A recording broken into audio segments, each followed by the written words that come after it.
This is episode 9 of the Untwisting the Truth podcast. My name is Chris Woodward. I am going to be talking about Freedom Day today, July the 19th, when apparently Boris Johnson is going to give us all our freedoms back, according to yesterday's briefing. But before I talk about that and my thoughts around that, I'm going to revisit a couple of old quotes from Lord Jonathan Sumption, the former Supreme Court judge, who has been very critical of the lockdowns and the way we've entered into a form of government by decree and the loss of democracy, democratic mandate, all that sort of thing. And I really appreciate what he has said on our behalf. He was one of the first voices who spoke out against it, I think, at the end of March last year, along with Peter Hitchens. However, these couple of quotes that come from Lord Sumption, there's something I find a little bit uneasy about them, and I'd like to explain that. It's just been something that's been on my mind lately. So here's the first quote from Lord Sumption. "The British people have not even begun to understand the seriousness of what is happening in our country." And the next quote, "The ease with which people could be terrorized into surrendering basic freedoms which are fundamental to our existence came as a shock to me in March 2020. Well, first of all, Lord Sumption, many of the British people did understand and know full well what is going on and are deeply concerned, deeply troubled by this new government by decree. The way that the government just simply imposed the lockdown without any democratic mandate, without any kind of impact assessment, all on a whim. And the way that since then we've constantly had ministers announcing new measures, new restrictions, mask mandate, all that sort of thing before, and in some cases without any vote, any democratic vote in Parliament, with Matt Hancock just signing off these bits of legislation at 11:45 the previous Sunday to go on a Monday. Some people have been deeply concerned, but those of us who've had those concerns have not had a voice because the mainstream media does not provide anyone to represent our views. The only views of the public that they represent are those who support the lockdown, those who potentially want more lockdown, and those who just want to ask questions about how the government are managing the situation. If you ever listen to the press briefings, actually I don't, but you watch the briefings when Boris Johnson is there with witty and balanced on either side, and they have a few questions from the public just to make it look like it's democratic. You'll notice the only types of questions you get are about how the government is managing the situation. They won't allow anyone to ask fundamental questions about their fraud, the false stats and data, the domestic terrorism, who they're working for, the Great Reset, because it's all pre-planned. It's all pre-screened. Everyone who comes onto that, every member of the public who gets invited to ask a question. So we who have these great concerns haven't been given a voice. Mainstream media hasn't given us a voice. When you see these polls, they're all saying everyone supports the lockdown. Well, you've got to ask yourself questions like, well, what questions are people being asked in these polls which give rise to supporting more lockdown? Are people saying what they think they ought to say? Is it just virtue signalling? Those of us who think like you, Lord Sumption, that are concerned at the government by decree are there, but we have not been given a voice and not been given any mechanism to stop this government from acting the way it has. And here's the next quote: "The ease which people can be terrorized into surrendering basic freedoms came as a shock to me in March 2020. Well, many of us did not surrender basic freedoms, and we were not terrorized into it. In fact, I'd like to know how many people were actually terrorized into staying at home. I'm sure some were. But there were many of us out there who were simply swept along by the tide. We had a government impose this lockdown upon us. We've had no voice, no means to express our dissent.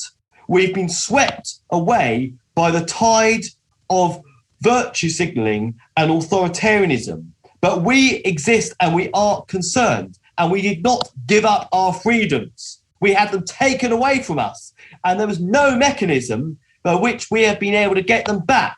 And some of us are still working very hard to create that mechanism. And here's the other concept, because I hear other quotations alluding to the fact that we've given up our freedoms so easily. Well, we haven't given up our freedoms. I haven't given up my freedoms. They were simply taken away from me. So, I mean, there's certain things that obviously I've never followed all the rules. I don't wear a mask.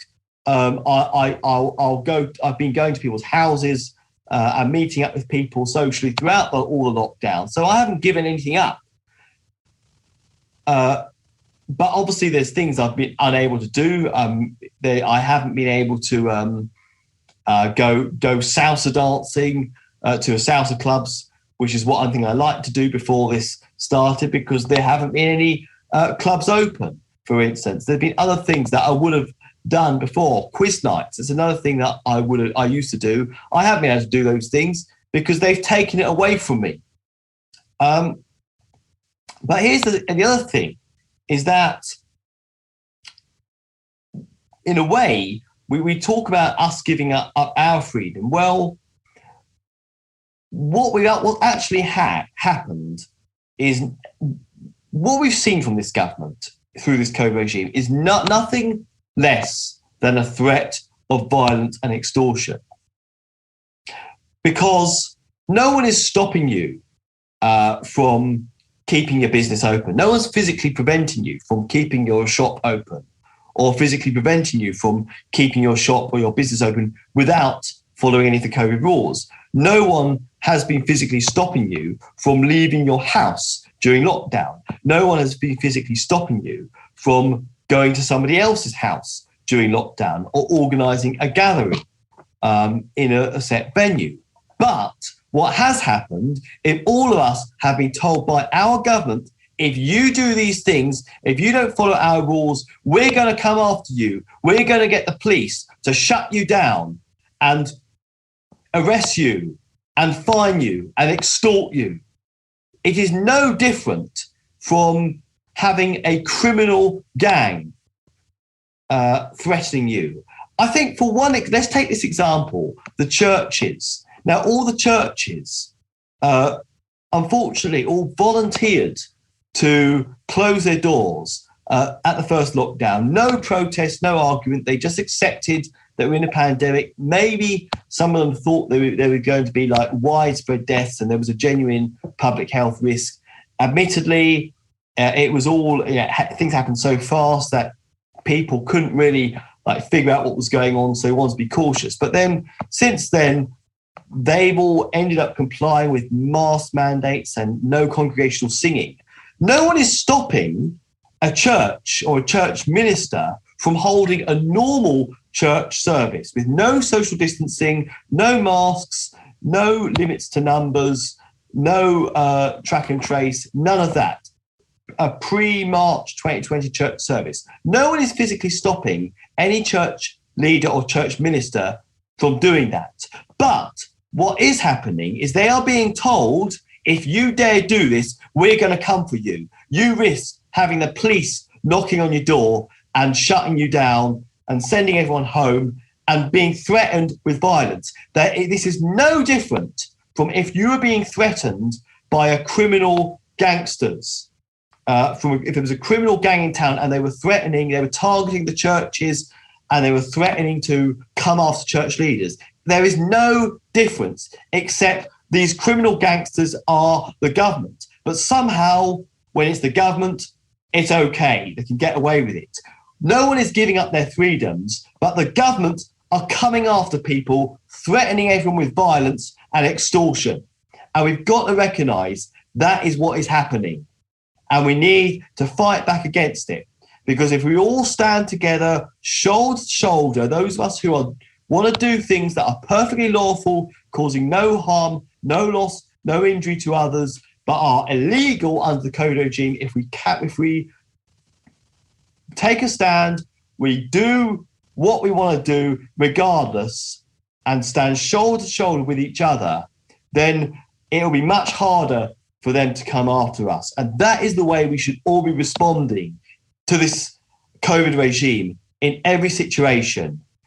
If we're all standing shoulder to shoulder against the government as if they were a bunch of criminal gangsters, which they are acting like right now, then that is one way we can defeat them. But anyway, I'm going to move forward. Freedom Day, apparently on July the 19th. So apparently all these threats of violence and extortion and arrest are going to be removed. That's all it is, because there's no one physically stopping you doing all those things, being free right now, having large gatherings, having a party, all that sort of thing. Many of us are already doing it. However, all that's happening is the government saying, well, we won't allow the police to come and invade your house party. We won't allow the police to come and check on your business and shut you down if you're not following COVID rules. That's all that's happening, because no one's stopping you from living free. You're just having to do so with a threat of violence, which, to be fair, I think at the moment is quite a low risk.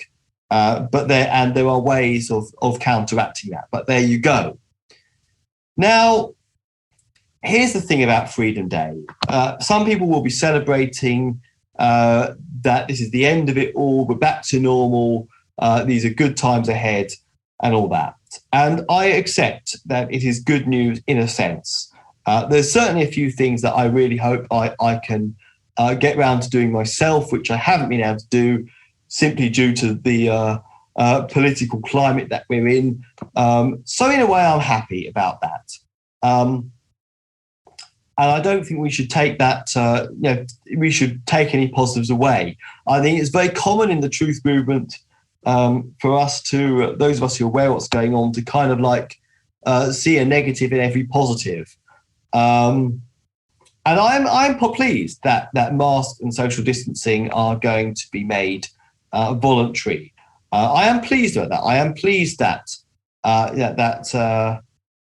large gatherings are going to be allowed, that care home, so I'm not going to have the same restrictions on visitors, that you're going to be able to have larger weddings and that kind of thing. That is all good. I'm happy about that.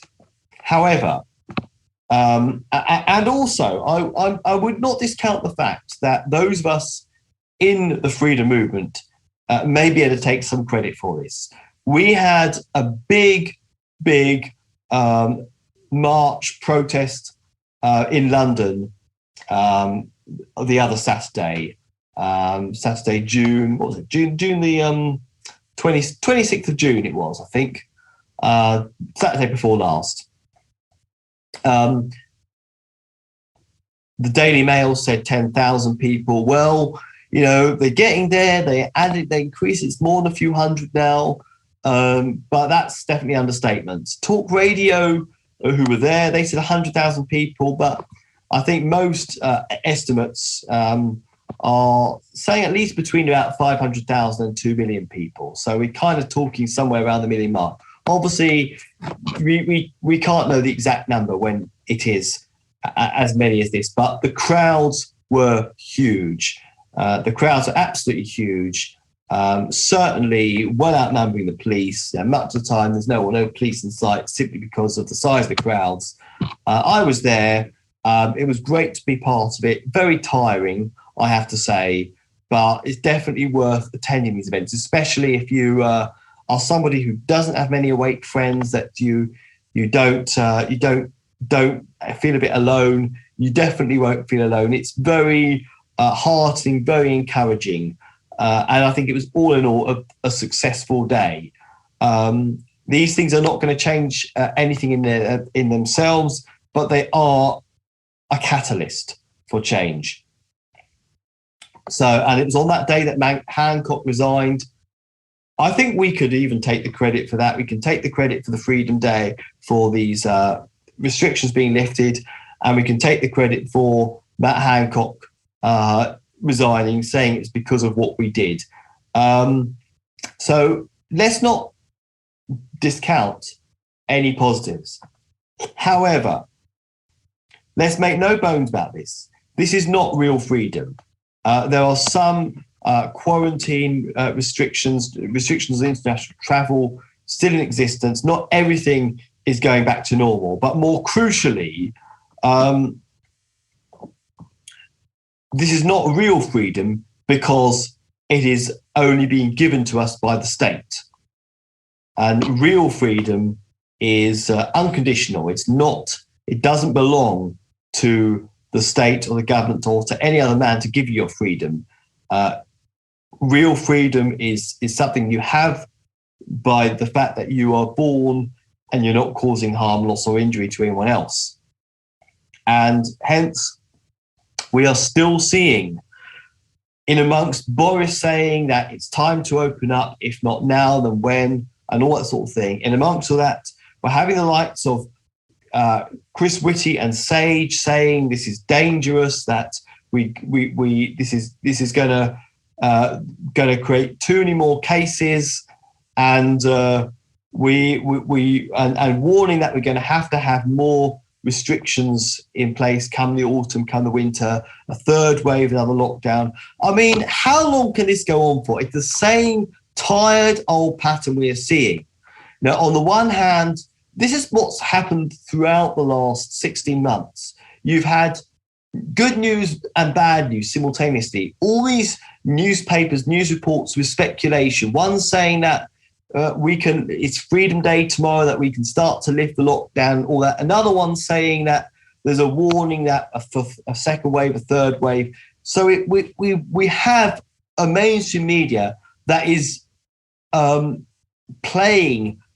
perpetrating psychological warfare on the people, getting people deliberately in the state of confusion. This is not incompetence. This isn't people just not knowing what's going on. This is deliberate. They know what they're doing. They are putting people into a state of confusion and demoralization by, on the one hand, announcing it's Freedom Day, and on the other hand, having all these warnings, but don't celebrate too much. We might have to go back into a lockdown, all that sort of thing. When is this going to end? When are we going to say it is Freedom Day and there will be no more lockdowns, no more COVID restrictions, no under any circumstances? That's what I want to see. Now, the World Bank, their COVID fund, which you can see online, that lasts till March 2025. And we have government advertising for COVID contractors, COVID marshals. There's been some, as I've mentioned on some earlier previous editions of Untwisting the Truth, they're still in place for the next few years. So this isn't going away. And no doubt this freedom, if it goes ahead on July the 19th, is only designed to be temporary, a brief respite, and then they'll claim, there's a third wave, there's a new variant out there, and we've got to go back into lockdown again. And it's the same tired old story. I think some people are starting to wake up, but it needs to happen more and more, and we need people to take a stand, and we need to sustain the momentum that the wider freedom movement has created in recent months and has grown in recent months. You see, I think what's happening here is Boris Johnson, he's a liar, he's a criminal, but he's trying to present himself as the good guy, as the nice guy. You know,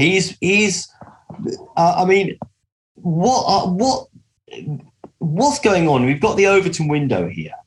In order to make all these awfully, horrendously extreme policies of lockdowns and restrictions on gatherings and mask mandates and all that, in order to make this look palatable to the general public, they have to create another even more extreme scenario.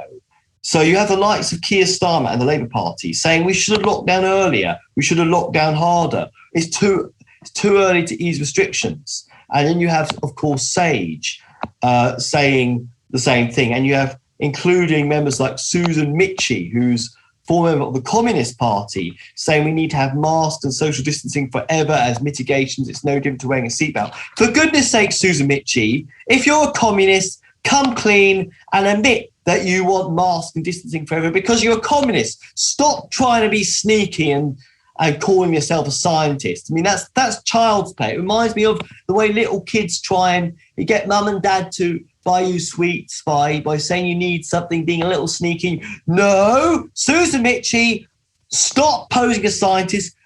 If you want masks and social distancing forever, be upfront about it. Say it's because you're a communist. I had to get that one in there. But by having all these people like Susan Mitchie, the rest of the SAGE committee and all that lot, saying we want tougher restrictions, longer restrictions, more lockdowns, all that sort of things, it's making Boris Johnson look like the good guy. It's making the government look like, oh, they're being kind, they're being generous. And it's shifting the Overton window towards these restrictions. I mean, I remember back in some months ago, they were talking about, should we have mask mandates outside? Now, thankfully, that hasn't happened yet. But just the idea of mask mandates outside is making the mask mandates we did have, which is in indoor public places, seem a lot more palatable. And this is what's going on, the Overton window. And Boris Johnson trying to make himself look like the good guy.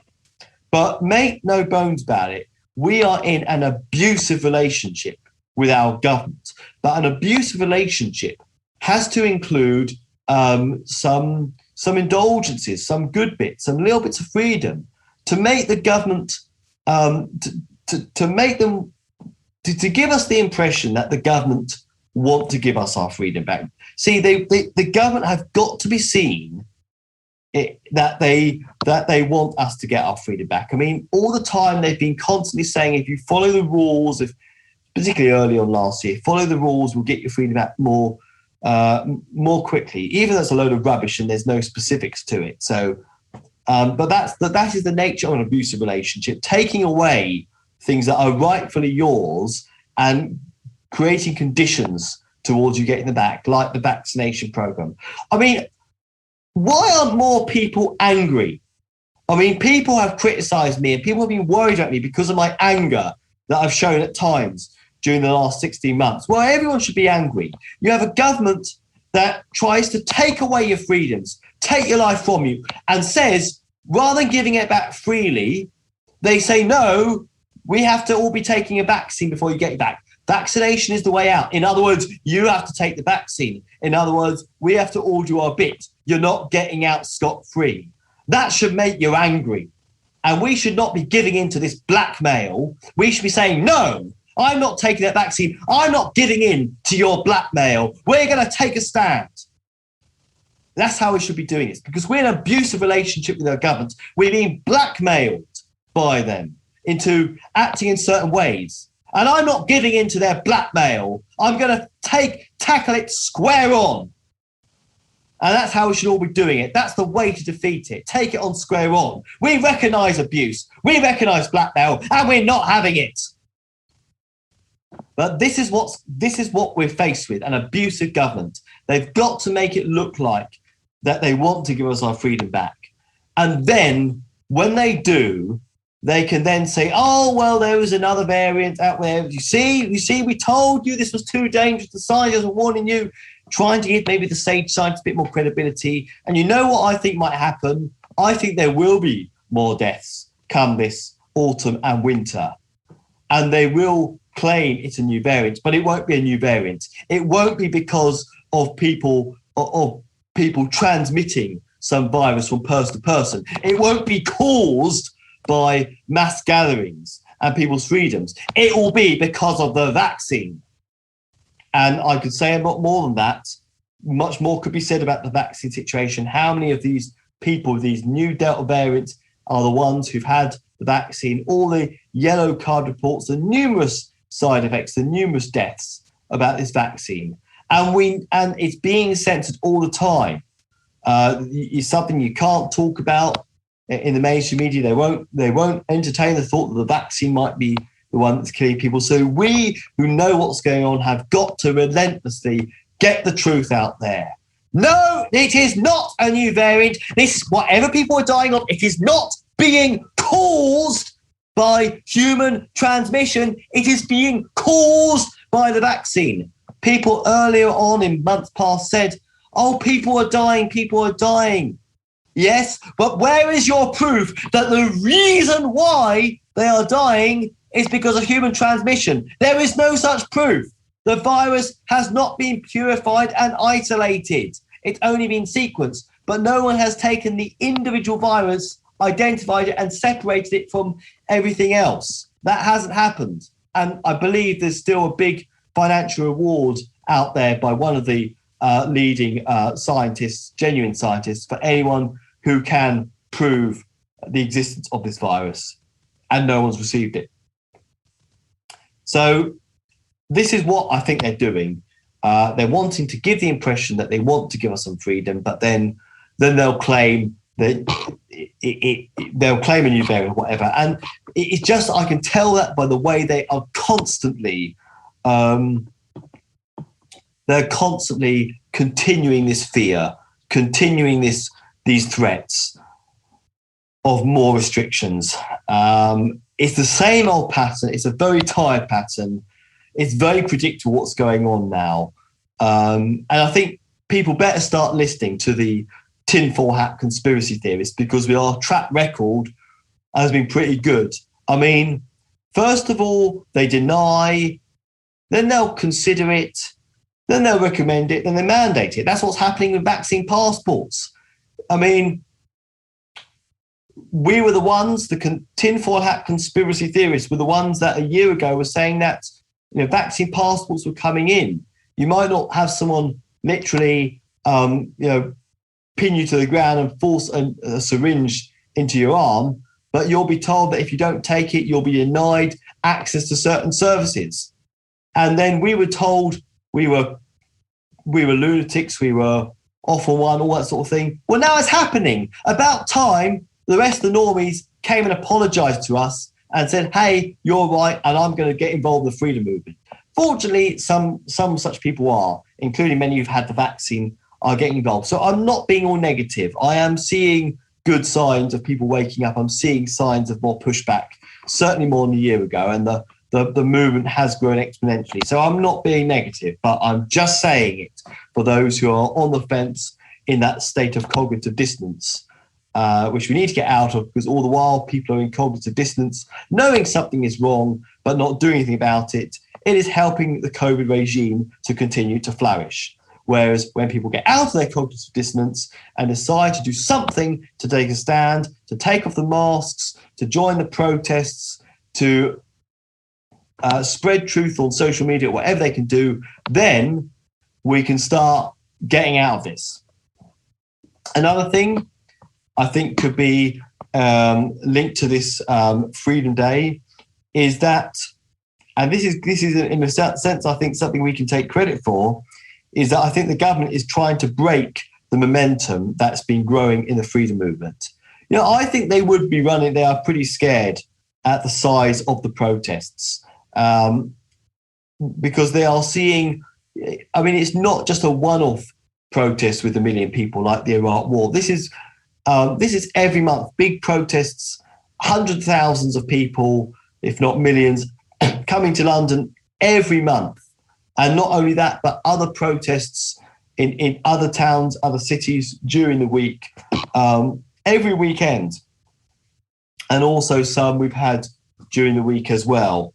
So the protests are growing, and the freedom movement is growing a lot of momentum, especially with those people who've taken the vaccine now, and they may have had 2 jabs and they've not got the freedom they promised. So I think what's happened is they've kind of tested compliance. They know that compliance with all the restrictions, with distancing and all that sort of thing is going down. It's losing credibility when you see Matt Hancock having his affairs, and you see the G7 and Royal Ascot and all that. So compliance is going down. So they kind of have to respond to it. But the only way they can now turn up the heat on lockdowns again is by giving us this freedom and then saying, see, new variant, and then justifying it a second lockdown. It seems that is what's happening, and they want to break the momentum in the freedom movement. They want the freedom movement to kind of dissipate and people to think, oh, well, to put their guard down, to kind of not I was going to say put your weapons down, but I mean, I'd be put your guard down, relax, chill out a bit, and just think it's all going to be over now. It's all come to the end of it, so that when the next lockdown comes, the freedom movement won't have. It will be like back in March 2020 when it didn't exist and it had to kind of build up. It will be started from scratch again. That's what they want, to break the momentum in the freedom movement. But there's something that's even more serious than all these things that I've just mentioned. Because on the same day, yesterday, the 6th of June, when Boris announced that he intends for us to get our freedoms back on the 19th of July, at the very same day, the government passed the police crime sentencing and courts bill in Parliament. The bill that allows the police to put curbs on protests if they supposedly are going to cause disruption to businesses. And there were dozens of amendments, but they were not debated properly in Parliament. So they are burying bad news. They are telling you that your freedoms are coming back whilst they pass this draconian bill through Parliament, which prevents you having a means, a voice, a way to dissent against this. The right to protest is absolutely imperative. We shouldn't have to protest, by the way, because if we had mechanisms in our democratic system to get our voice heard, to overturn bad legislation, and we had MPs who listen to you, who engage with you, who would say what they think instead of fobbing you off with some standard government reply.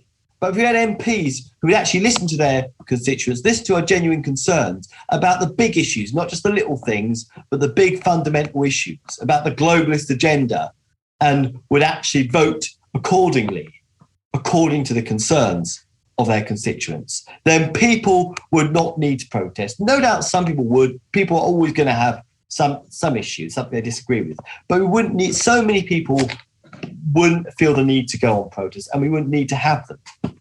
So we are now losing on the day when we are supposedly, it's now it's Freedom Day, and it's good news for a lot of people. They've buried the bad news, and they're trying to now take away your means to raise your voice, to get your voice heard. It is incredibly sinister, and we are no doubt in an abusive relationship with our government. This is not a coincidence that they announced Freedom Day on the very same day when this even worse police and crime bill was passed. Now, it's still going to go through the House of Lords, and hopefully it can be stopped somewhere in its tracks. Hopefully it won't. It will be kind of halted by the summer recess, parliamentary recess, which I believe is on the 22nd of July. Hopefully, but that is kind of the most sinister part of this, as I see. And even if COVID was to go, even the whole COVID narrative was to fizzle out, and if we won the argument about the fraud and the domestic terrorism, and the globalists decided that now this whole COVID operation has to be aborted and all that, even if that happens, we still have other fights in our hand. We still have the police and crime bill. We still have the online safety bill, which threatens free speech on the internet. We still have the Covert Human Intelligence Act. We have all these things that they've been doing behind the scenes whilst they distracted us with masks and all that sort of stuff. And we need to push back in whatever way we can against all this as well. So the war is certainly not over, and it will continue in another guise, even if the COVID regime itself fizzles out. No doubt the same kind of restrictions will come in another way. The other thing that we need to guard against is climate lockdowns. Maybe the next lockdown will be dressed up in a different way. There'll be a different reason for it. Maybe the COVID narrative will be no longer the wheels will have come off that one, but they'll make something else up, or they'll put a variation on it. We need to continue the momentum, not just against the COVID regime, not just against future COVID lockdowns, but any type of government by decree, any lockdowns or civil restrictions of any kind. And we need this momentum to grow, and we need to grow during this period of freedom. We need to take advantage of this freedom period, and we need to continue to grow and let the government see that this movement is not going away, that we are not letting our guard down, that the protests are growing, that we know full well what they're up to, what they're playing at, and we are not going to have it. We need to have a massive no more lockdowns campaign. There's a campaign, no more lockdowns.uk. We need businesses to display no more lockdowns posters. We need people to publicly declare that they will not comply with any more lockdowns or restrictions. Businesses who are now reopening, some for the first time in many months, now need to say, we're reopening and we're reopening for good. If they announce another lockdown, be it a COVID lockdown, be it a climate lockdown, be it something else, we will not comply with that. We need a commitment to mass non-compliance to any more of this, so that whatever they announce, whatever they try to impose, come the autumn, come the winter time, it will not be possible because the people don't consent. This is what needs to happen. We need the freedom movement, the momentum to grow in all ways. We need to push that to continue in every way possible. We must not put our guard down. We must not just allow our action to fizzle out in any kind of way. I will not truly be happy until these things have happened. With that, we've ended. Number one, I've got 1, 2, 3, and 4 here. I'm not very good at all this. My first podcast was the 10 Twisted Ways of the COVID regime, but quite honestly, excuse me, most of the time I just like to have a bit of a rant. But here we are, 4 things that I want to see. There's probably more I could add to it.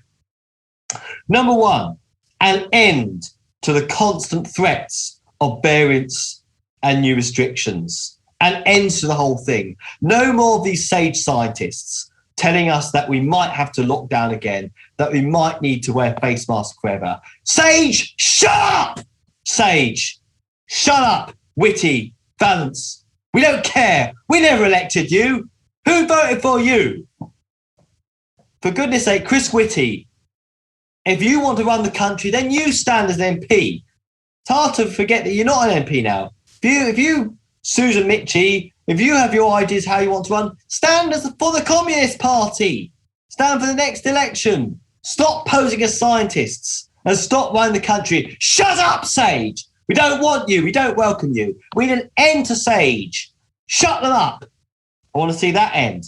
Number 2, that the people have a mechanism. All people have mechanisms to challenge and overturn legislation. This is the problem, that there's no mechanism in place. That's why the protests are getting bigger and bigger, because people have no means to challenge anything. Judicial review didn't work because the people, the judges that you are the gatekeepers in here. I mean, the judge on Simon Dolan's appeal was, a former government advisor. He had links to the government, and he just said, "Oh well, the BBC says there's lots of deaths. They might be right." No, you need to investigate the BBC.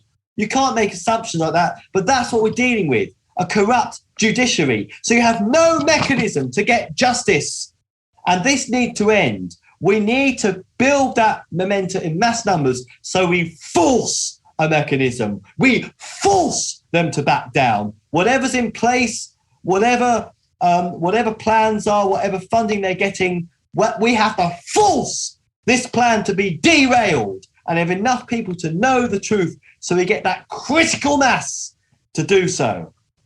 Number 3, we need to restore the rule of law, which means that everybody is equal under the law. And by the law, I mean the principles of no harm and no loss or injury to another man. So that means whether you are just a working class man or woman robbing your neighbour, or whether you are a government using fraud, medical malpractice and domestic terrorism to take away, to steal from the regular people, the people who are already struggling, to steal their wealth and their freedom on the basis of fraud.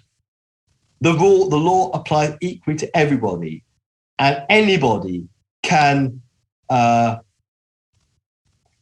make a claim. Any man can make a claim against any other man, especially those in government. So governments are not above the law. They are to be held fairly and squarely, the blame to be held fairly and squarely with the perpetrators, and no passing the buck. So we need to restore the rule of law.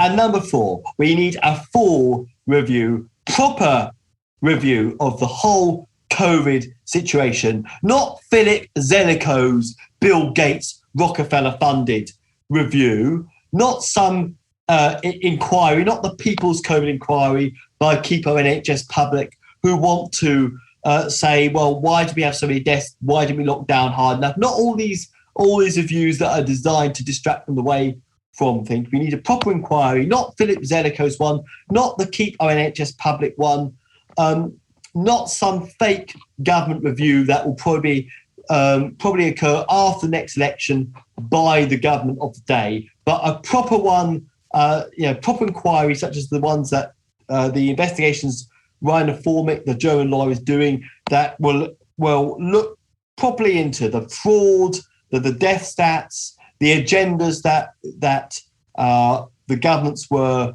working behind, the people, that the invested interests they have with Big Pharma and Bill Gates. We need a proper review. We need the ministers put on trial, arrested, put on trial. There is overwhelming amount of evidence against the likes of Matt Hancock and Johnson and Whitty and all these government ministers, the whole cabinet. There's enough evidence to arrest them right now, and to bring this government down, to end them and to put them on trial. And depending on the outcome of the trial, that they get their full just desserts for any actions of fraud and domestic terrorism, medical malpractice, genocide, crimes against humanity, that they get the full punishment for that. And we get proper justice for all the victims, for everyone who has suffered and has faced harm and loss and injury because of the COVID regime. And that is millions of people who have suffered in one way or another, and many in multiple ways. That all those elderly people that were unable, that were basically imprisoned in their care home, denied visitors, all those children who've been basically locked in their homes, unable to see friends, unable to have a proper education, that these people receive justice and compensation. I will not be fully happy until all these things have happened. So just announcing it's Freedom Day and we can just, let the past blow over is not good enough. It is not the government who owns our freedom. It is us. We need to take back our freedom on Freedom Day and before, and we must say a definitive no more lockdowns, no more restrictions. We had enough. We are not going to allow you to take it away again. You fooled us once. We will not be fooled again. And we are not going to rest. We're not going to rest or slow down the pace, lose momentum. We're not going to put our guard down until this is fairly and squarely over and justice is done. Thank you very much for listening. I will see you on a future edition of Untwisting the Truth.